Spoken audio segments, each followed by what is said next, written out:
Predator Badlands, which I believe 6th live-action film, 7th overall film, 9th installment in total in the Predator franchise. I'm reading that from the wiki page because I've lost track. So the previous live-action film was Prey, which came out in 2022, which was directed by Dan Trachtenberg, who also directed, there's an animated film anthology, Killer of Killers, which I haven't seen, but I have seen Prey, which I liked very much, and you did, and we both liked. And if you remember, it was sort of stripped down kind of prequel set in 18th century Great Plains. Amber Midthunder, who would go on to star in Opus and Novocaine. It was released in both English language and Comanche language versions. And it was actually really good, wasn't it? It was really good, apart from the fact that she had a barking dog.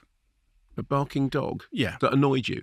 Well, I love a barking dog, but if you're trying to keep secret and hide from a monster, predator, yes. You don't want a barking dog. Barking dog wasn't good. So this is a very different film. Over here, the Predator franchise previously had been 18 and 15 rated films. This is the first in the Predator series to get a 12A here and a PG-13 in America. So I think in America the previous ones were all rated R. This has had some Predator fans up in arms. So, but it's specifically designed to be available to the family market in the mode of the Transformers or the Jurassic Park series. Okay, so also owes a debt to the Terminator franchise. If you remember the thing with Terminator started out as Arnie is an unstoppable killing machine with an 18 rating, and then downshifted into Arnie is a father figure who will do everything to save you in the 15 rated sequel, and then wound up in the 12 rated Terminator Genesis. So now Predator, the ultimate killing machine. You can't kill what can only kill. You can't stop the unstoppable or whatever it is. Now, because you have to do something else with Predator, Predator is the good guy. So really? Yes. I find that hard. So Deck, who is shunned by his brutal father as the runt of the litter because he's not dangerous and killy enough. So he declares that he will prove his worth by travelling to the most dangerous place on Earth, in the world. Canby Island. He's go to Canby Island. Yes. He will form a band with Jippy Mayo. Fair enough. And then he will also kill the unkillable, I think it's called the Callus, this big monster that even his dad is scared of. So he arrives on the planet. When he gets there, he discovers that Weyland-Yutani, so Weyland-Yutani are the company from Aliens and, the Alien franchise, and obviously there's been the Alien Predator crossover. They're already there, and they have had their butts kicked, and he finds Elle Fanning's synth cyborg, or at least half of her, because she's been torn in half. The top half of her is working, but the bottom half of her has been left behind. It's disappointing, really, for her. Do you want to hear a clip? Yes, please. Here we go. The ways of your kind are ones of violence.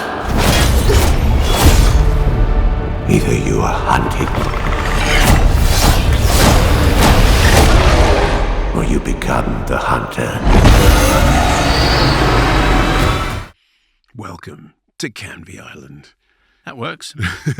So, the predator who's not predatory enough and the half a synth cyborg form this uneasy alliance because she knows where the monster is that he needs to kill in order to prove his worth, and he needs to kill the monster in order to prove his worth. So they head off in search of Big Game. Now, the director, who, as I said, did the movie before that we really like, has cited as influences Terrence Malick. Well, the film is called Predator Badlands, so stole the title, fair enough.